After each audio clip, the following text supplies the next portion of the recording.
నమస్కారం. G3 news వార్తలకు స్వాగతం. ముందుగా వార్తల్లోని ముఖ్యాంశాలు. అమరావతి చట్టబద్దత బిల్లుకు లోక్సభ ఆమోదం. రాజధాని అంశానికి స్పష్టత నిర్ణయం. పెట్టుబడులు ఆకర్షించే దిశగా ముందడుగు. రాష్ట్ర భవిష్యత్తుకు మార్గదర్శకంగా మారిన బిల్లు.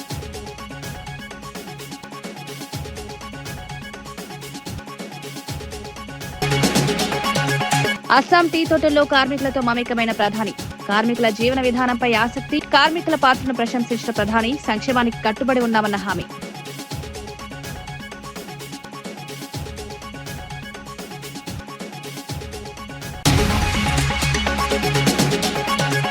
కాళేశ్వరంపై కేంద్ర మంత్రి వ్యాఖ్యలపై వినోద్ డిమాండ్. ఒకే అంశంపై రెండు మాటలంటూ విమర్శ. రాజ్యసభ హుందాతనానికి విరుద్ధమన్న వ్యాఖ్య. వెంటనే స్పష్టతనివ్వాలని డిమాండ్.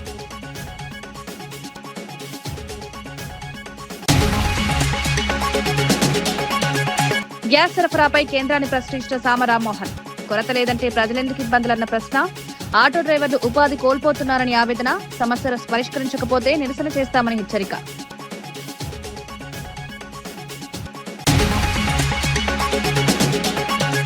అమరావతిపై స్పష్టత వచ్చిందన్న మంత్రి నారాయణ. 2028 నాటికి రాజధాని పూర్తి చేస్తామన్న హామీ. స్థిర రాజధాని అభివృద్ధికి కీలకమన్న వ్యాఖ్య. అమరావతి ప్రపంచ స్థాయి నగరం అవుతుందని విశ్వాసం.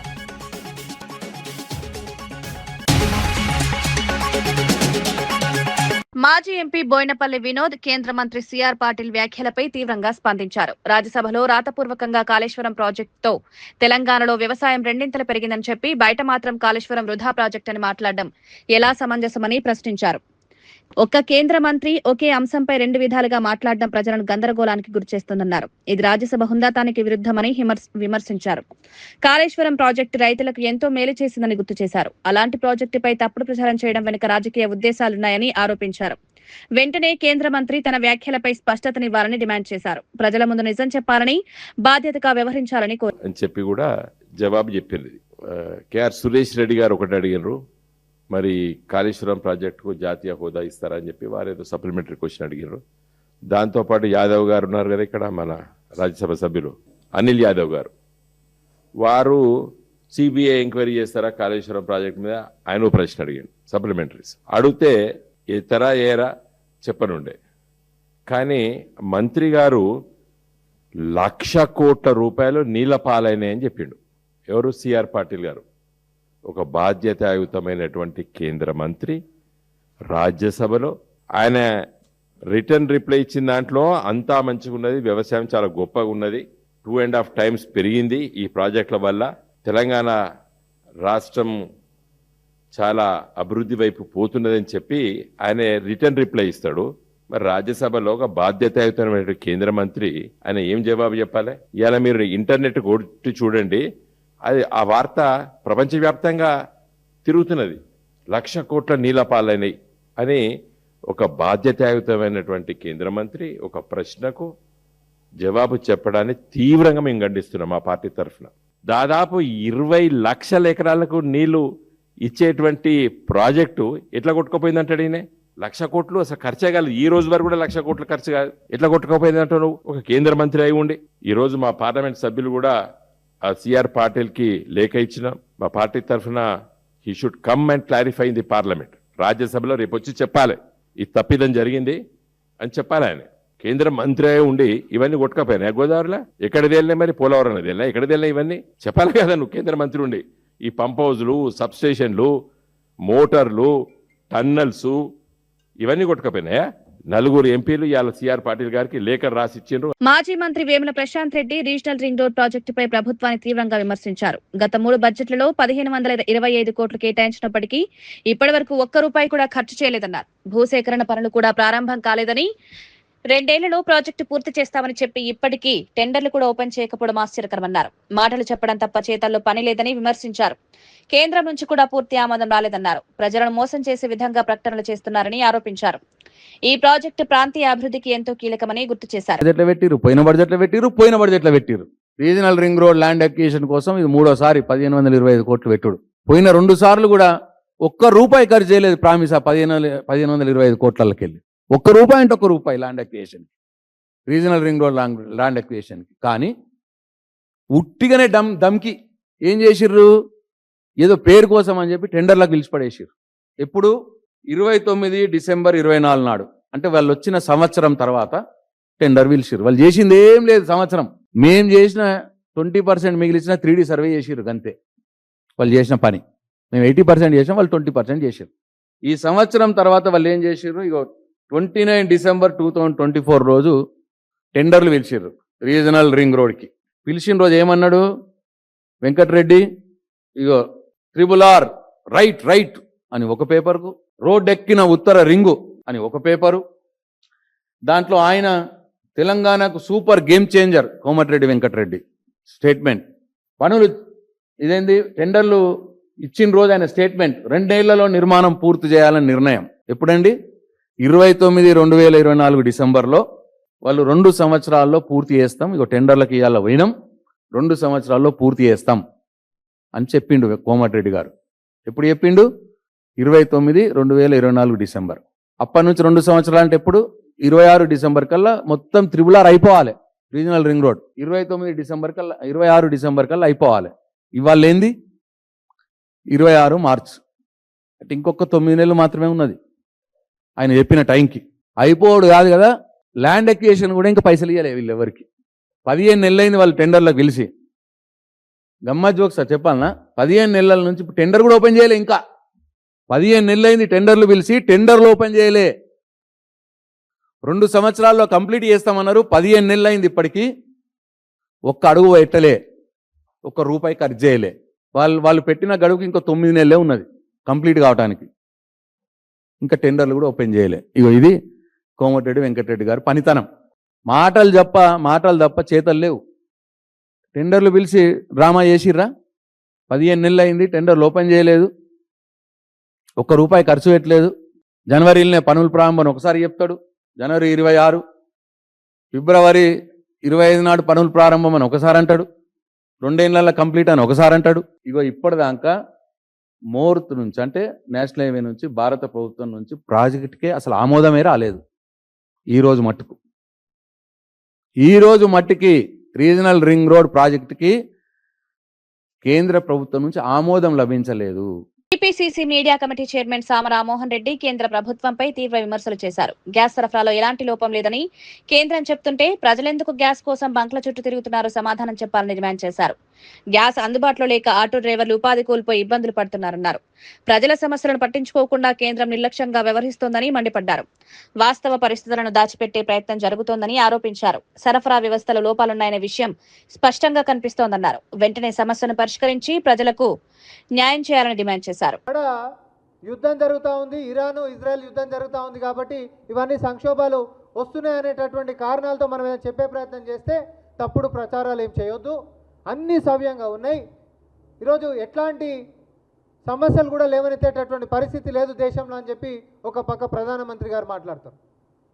కానీ ఇక్కడ వాస్తవ పరిస్థితి మైదానం కాడికి వచ్చినప్పుడు లైన్లల్లో ఆటోలు నిలబడి రోజుల తరబడి వేచి చూసుకుంటా ఎల్పిజి లేకుండా జీవన విధానం ముందుకు సాగకుండా ఉంటున్నటువంటిదేమో అసలు కథ నడుస్తూ ఉంటుంది.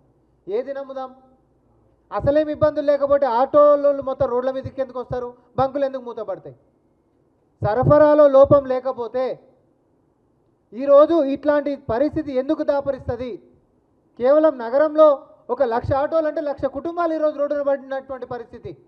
దీనికి మీరు తీసుకున్నటువంటి తప్పుడు నిర్ణయాలు కేంద్రంలో ఏవైతే ఉన్నాయో దానికి మూల్యం ప్రజలు చెల్లించుకుంటా ఉన్నారు. రాష్ట్ర ప్రభుత్వం నుంచి మేము ఏ రకంగా సహకరించాలో చెప్పండి, మేము అన్నిటికీ సిద్ధంగా ఉన్నాం. కానీ దయచేసి ఎల్పిజి సరఫరా మాత్రం నిరంతరం ఉండాలి.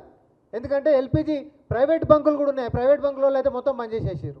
మంత్రి నారాయణ అమరావతి రాజధాని అంశంపై కీలక వ్యాఖ్యలు చేశారు. 2014 విభజన చట్టంలో రాజధాని ఎక్కడ అనే విషయంలో స్పష్టత లేకపోవడం వల్లే గతంలో గందరగోళం నెలకొందన్నారు. అదే కారణంగా జగన్ 3 రాజధానుల ప్రతిపాదన తీసుకొచ్చారని విమర్శించారు. ఇప్పుడు చట్ట సవరణ బిల్లులో అమరావతిని రాజధానిగా పేర్కొనడం మంచి పరిణామమన్నారు. రాజధాని విషయంలో స్పష్టత రావడం రాష్ట్ర అభివృద్ధికి అవసరమని తెలిపారు. 2028 ఆగస్టు నాటికి అమరావతిని పూర్తి చేసి ప్రజలకు అంకితం చేస్తామని హామీ ఇచ్చారు. పెట్టుబడులు అభివృద్ధి కోసం స్థిర రాజధాని అవసరమని పేర్కొన్నారు. ప్రభుత్వం కట్టుబడి పనిచేస్తోందని తెలిపారు. క్యాపిటల్ రీజన్ ఏరియాలో ఎక్కడున్నా అది అమరావతి క్యాపిటల్ సిటీ అని డిసైడ్ చాలా క్లియర్గా ఆ 217 చదరపు కిలోమీటర్లే కాదు, క్యాపిటల్ రీజియన్ చక్కగా డిఫైన్ చేసి చక్కగా సెక్షన్ 5 అండ్ సబ్ సెక్షన్ 2లో ఇంక్లూడ్ చేశారు. ఇది నిజంగా ఈరోజు రాష్ట్ర అందరికీ ఒక శుభవార్త. ఎందుకంటే ఒక క్లారిటీ వచ్చింది. అతను ఎన్ని వేషాలు వేసి ఎన్ని మాట్లాడినా ఇంకేముండదు. ఖచ్చితంగా రాష్ట్ర ప్రజలకు 2028 ఆగస్టు కల్లా అమరావతి రాజధాని కంప్లీట్ చేసి ప్రజలకు అంకితం చేయడం జరుగుతుంది. అసలు మావి కానీ ఆయన ఉద్దేశం ఏందో అర్థం కాల. చెప్పేది వాళ్ళు చూశాను, నేను టీవీలో చక్కగా చూసా. ఎందుకు అంటున్నాడు కన్ఫ్యూజ్ చేయడమే, ఇది ఏమీ లేదు. ఆ రోజు 3 ముక్కలు ఆట ఆడాడు, ఇంకా ఆ 3 ముక్కలు ఆట కుదరదని ఇక్కడ ఒక 3 ముక్కలు ఆట తీసుకొచ్చాడు. ఇంకా అంతకుమించి లేదు. ఆకివీడు రామాలయం ఘటనపై డిప్యూటీ స్పీకర్ రఘురామకృష్ణంరాజు సంచలన ఆరోపణలు చేశారు. ఈ దాడి వెనుక మాజీ ఐఏఎస్ అధికారి పివి సునీల్ కుమార్ పాత్ర ఉందన్నారు. ఇస్మాయిల్, రాజేష్ ఖన్నా, మీసాల రాజు అనే 3 వ్యక్తులు హింసకు ప్రేరేపించారని తెలిపారు. ఈ 3 పివి సునీల్ కు ఫోన్ కాల్స్ చేసినట్లు సమాచారం ఉందన్నారు. టెలిఫోన్ డేటా ఆధారంగా నిందితులను గుర్తించవచ్చని స్పష్టం చేశారు. ఈ ఘటన సాధారణ దాడి కాదని, ముందస్తు ప్రణాళికతో జరిగిందని అనుమానం వ్యక్తం చేశారు. దర్యాప్తు ద్వారా నిజాలు బయటకు రావాలని డిమాండ్ చేశారు. బాధ్యులపై కఠిన చర్యలు తీసుకోవాలని కోరారు. ఏముంది, దేవాలయం స్థానంలో దేవాలయం కట్టుకుంటే మనకి వచ్చిన ఇబ్బంది ఏంటి అన్నప్పటికీ కూడా వాళ్ళు వచ్చి మా కుర్రోళ్ళందరినీ బ్రెయిన్ వాష్ చేసి హింసకు ప్రేరేపించింది ఆ 3 అని చెప్పడం జరిగింది. అవి వాళ్ళ వీడియోలన్నీ కూడా వచ్చినాయి. మరి వాళ్ళ డీటెయిల్స్ నేను విన్నది, వాళ్ళ ఫోన్ కాల్ డీటెయిల్స్ ఇవన్నీ మరి చూసినప్పుడు పివి సునీల్ కుమార్తో మొన్న మహాసేన్ రాజేష్ గారు కూడా మాట్లాడారు. వినీల్ అని ఎవడో సునీల్ తరఫున ఎక్కువ మెసేజ్లు పెడతా ఉంటా అంట. ఆ వినీల్ అన్నాడు ఈ బ్యాచ్ వీళ్ళందరూతో చాలా ఎక్కువ కాన్వర్జేషన్స్, ఫోన్ కాల్స్ ఉన్నట్టుగా నాకైతే సమాచారం ఉంది. అది ఆఫ్కోర్స్ అది చెప్పాల్సిన సమయంలో మరి చెప్పాల్సిన వాళ్ళు చెప్తారేమో. ఖచ్చితంగా రాబోయే 1-2 రోజుల్లో దీని వెనక ఫలానా అరకోటు నీలి అరకోటుగాడు ఉన్నాడు అన్నదే ఖచ్చితంగా నిరూపణ అయ్యే అవకాశాలు ఇంకా టెలిఫోన్ డేటాలో అన్నీ చాలా క్లియర్గా దొరికేస్తాయి. తెలంగాణ మంత్రివర్గ విస్తరణపై నెలకొన్న ఉత్కంఠకు తాత్కాలికంగా బ్రేక్ పడింది. ఏప్రిల్ మొదటి వారంలో కేబినెట్ విస్తరణ ఉంటుందని ప్రచారం జరిగినప్పటికీ ప్రస్తుతం అది వాయిదా పడినట్లు సమాచారం. 5 రాష్ట్రాల ఎన్నికల నేపథ్యంలో కాంగ్రెస్ అధిష్టానం బిజీగా ఉండడంతో ఈ నిర్ణయం తీసుకున్నట్లు తెలుస్తోంది. సీఎం రేవంత్ రెడ్డి పూర్తిస్థాయి ప్రక్షాళనలతో కొంత మంత్రివర్గాన్ని రూపొందించాలని భావిస్తున్నారని సమాచారం. ఎన్నికల ఫలితాల తర్వాతే విస్తరణ జరిగే అవకాశం ఉందని రాజకీయ వర్గాలు అంచనా వేస్తున్నాయి. ఆశావాహుల్లో అనిశ్చితి నెలకొంది.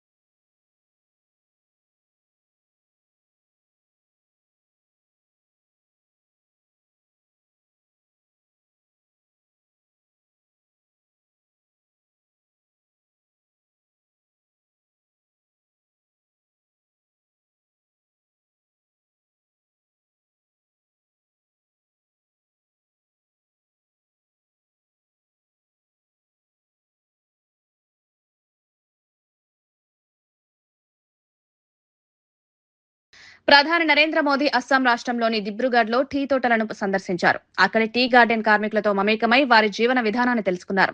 టీ తోటల కుటుంబాల సంస్కృతి, సాంప్రదాయాలను ప్రశంసించారు. అస్సాం అభివృద్ధిలో టీ కార్మికుల పాత్ర ఎంతో కీలకమన్నారు. వారు కష్టపడి పనిచేసే తత్వం రాష్ట్ర ఆర్థిక వ్యవస్థకు బలమన్నారు. కార్మికుల సంక్షేమానికి ప్రభుత్వం కట్టుబడి ఉందని హామీ ఇచ్చారు. స్థానికులతో ప్రత్యక్షంగా మాట్లాడి సమస్యలు తెలుసుకున్నారు. ఈ సందర్శన రాజకీయంగా కూడా ప్రాధాన్యత సంతరించుకుంది.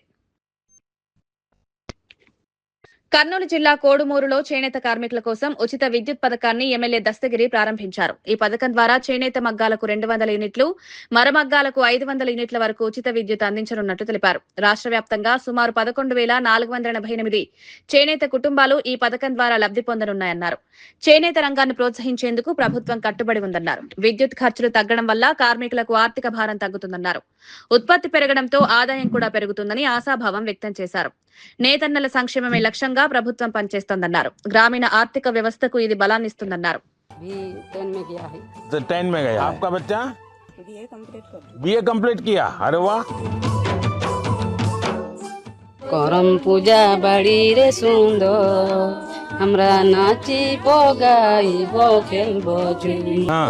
गीला पिठा होता है, वही लोग हम लोग बनाते हैं। और हमारी भाषा आसानी से हमारी भाषा में बोलते हैं कि वो हांदोगुरी बोलता है, उसको हम बनाते हैं।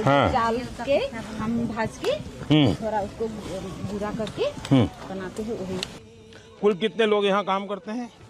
ज्यादा मिला के 700-800 मन हो जाता है। नहीं अच्छा, एक साथ। और कितने दिन काम करते हैं महीने में?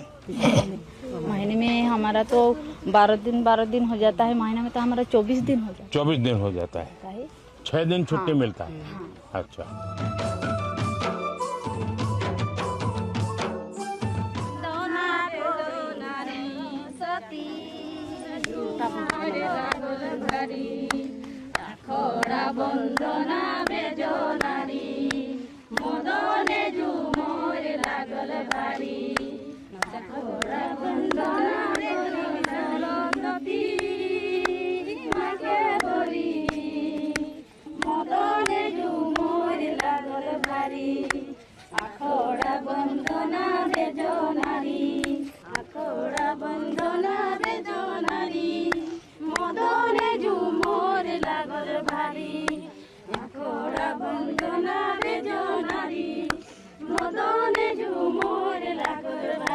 चलिए, बहुत बहुत धन्यवाद आप सबका।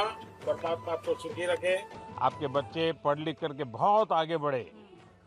ठीक है, चलिए। आपको मालूम है मैं भी चाय वाला हूँ, है पता है? मैं छोटा था तो चाय बेचता था। तो आप लोग जो मेहनत करते हैं ना, वो मेरे गांव तक पहुँच गई।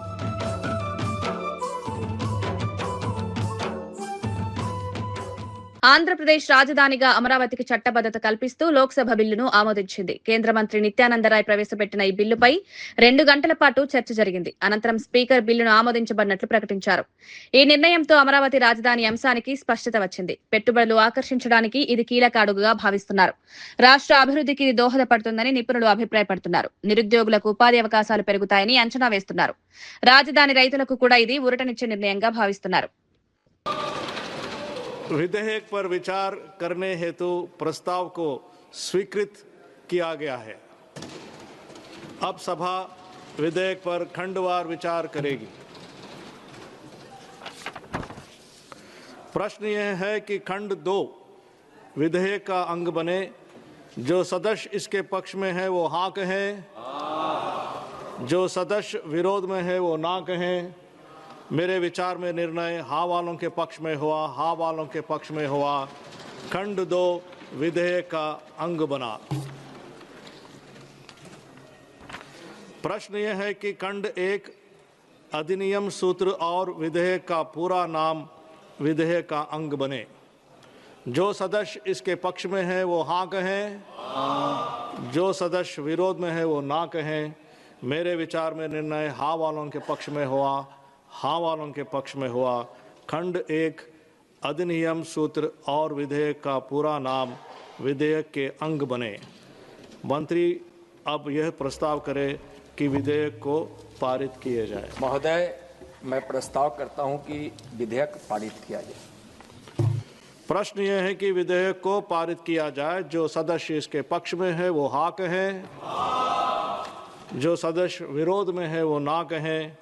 मेरे विचार में निर्णय हाँ वालों के पक्ष में हुआ, हाँ वालों के पक्ष में हुआ। प्रस्ताव स्वीकृत हुआ और विधेयक पारित हुआ।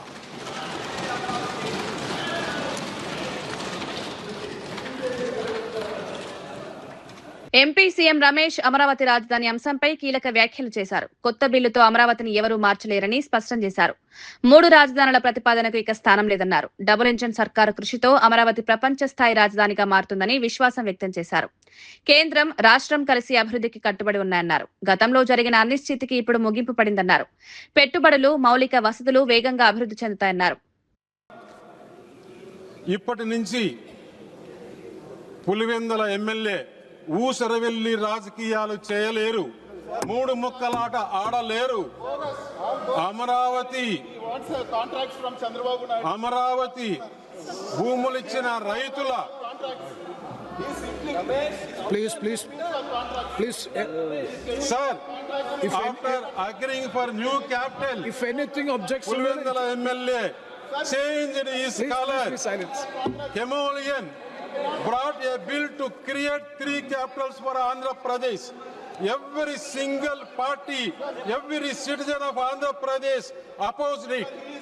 Sir, 29,000 farmers who given 34,000 acres of land for capital stated dharna for 1,631 days. Can anywhere in the world do we have 3 capitals? Pulvendala MLA Jagan hell-bent to destroy capital Amaravati, and he started this from Praja Vedika. Now, with this bill, no one can propound such illogical, irrational, and illogical proposals of 3 capitals. Sir, State Assemblyలో ఒక చారిత్రాత్మక సుదీర్ఘ చర్చ అనంతరం 5 కోట్ల మంది ప్రజల కలల రాజధాని అయిన అమరావతిని మార్చి 28వ తేదీ ఆంధ్రప్రదేశ్ శాసనసభ ఏకగ్రీవంగా తీర్మానాన్ని ఆమోదించింది. ఆంధ్రప్రదేశ్ పునర్వ్యవస్థీకరణ చట్టంలోని సెక్షన్ 5 సబ్ సెక్షన్ 2లో అట్ అమరావతి అనే పదాలను చేర్చాలని ఈ తీర్మానం భారత ప్రభుత్వానికి విజ్ఞప్తి చేసింది. దాని ఫలితమే ఈ బిల్లు ఉభయ సభలలో ఆమోదం పొంది గౌరవ రాష్ట్రపతి గారు నోటిఫై చేసిన వెంటనే అమరావతికి రాజ్యాంగ హోదా లభిస్తుంది. కొత్త రాజధాని నిర్మాణం 2028 ఆగస్టు నాటికి పూర్తి చేయాలని కూడా ఆంధ్రప్రదేశ్ శాసనసభ తీర్మానించింది. ఈ సందర్భంగా కొత్త రాజధాని నిర్మాణం పూర్తి అయిన వెంటనే ప్రధానమంత్రి గారిని దీనిని ప్రారంభించవలసిందిగా నేను ఈ పార్లమెంట్ సభ నుంచి అభ్యర్థిస్తున్నాను. అస్సాంలో ఎన్నికల ప్రచారంలో కాంగ్రెస్ నేత ప్రియాంక గాంధీ బీజేపీ ప్రభుత్వంపై తీవ్ర విమర్శలు చేశారు.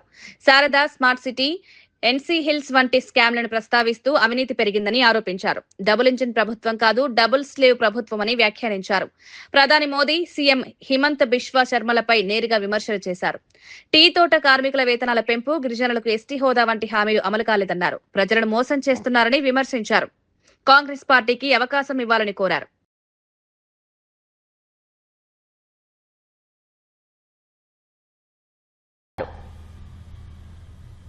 देख रही है कि किस तरह से डरा धमका कर सारा काम किया जा रहा है।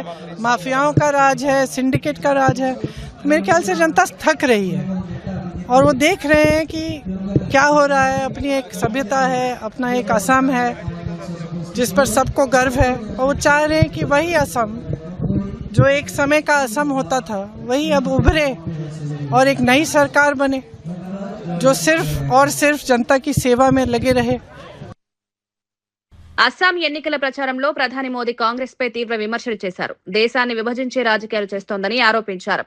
ఓటర్లను మభ్యపెట్టి ఓటు బ్యాంక్ రాజకీయాలు చేస్తున్నారన్నారు. బీజేపీ అధికారంలోకి వస్తే యూనిఫైడ్ సిటిజన్ రైట్స్ అమలు చేస్తామని హామీ ఇచ్చారు. గిరిజనులకు 6వ షెడ్యూల్ రక్షణ కల్పిస్తామని తెలిపారు. కాంగ్రెస్ మెజారిటీలను, మైనారిటీలను మార్చే ప్రయత్నం చేస్తోందని విమర్శించారు. దేశ విభజన సమయంలో ముస్లిం లీగ్ చేసిన విధానాలాంటి రాజకీయాలు చేస్తున్నారన్నారు. ప్రజలు జాగ్రత్తగా ఆలోచించి ఓటు వేయాలని పిలుపునిచ్చారు.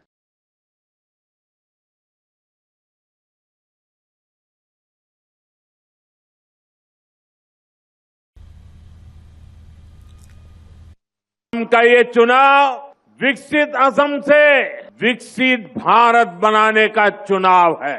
इस बार बीजेपी एनडीए सरकार की हैट्रिक लगनी तय है और कांग्रेस के पराजय की भी हैट्रिक होने वाली है।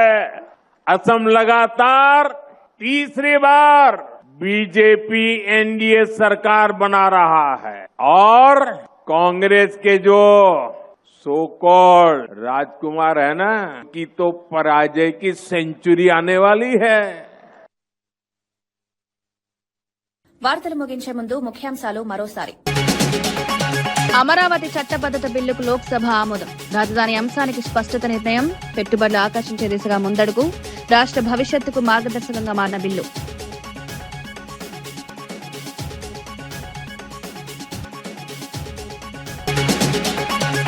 అస్సాం టీ తోటల్లో కార్మికులతో మమేకమైన ప్రధాని, కార్మికుల జీవన విధానంపై ఆసక్తి, కార్మికుల పాత్రను ప్రశంసించిన ప్రధాని, సంక్షేమానికి కట్టుబడి ఉన్నామన్న హామీ.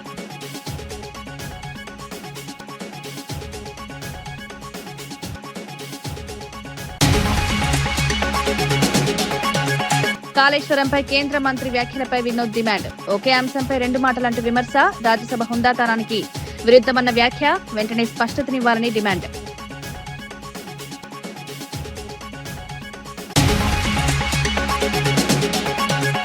గ్యాస్ సరఫరాపై కేంద్రాన్ని ప్రశ్నించిన సామ రామ్మోహన్. కొరత లేదంటే ప్రజలెందుకు ఇబ్బందులన్న ప్రశ్న, ఆటో డ్రైవర్లు ఉపాధి కోల్పోతున్నారని ఆవేదన, సమస్యలు పరిష్కరించకపోతే నిరసన చేస్తామని హెచ్చరిక.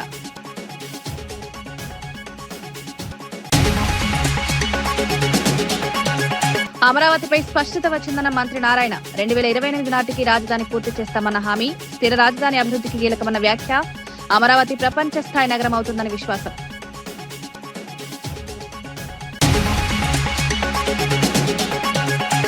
ఇవి ఈనాటి వార్తా విశేషాలు. మరో బులెటిన్లో మళ్ళీ కలుద్దాం. నమస్కారం.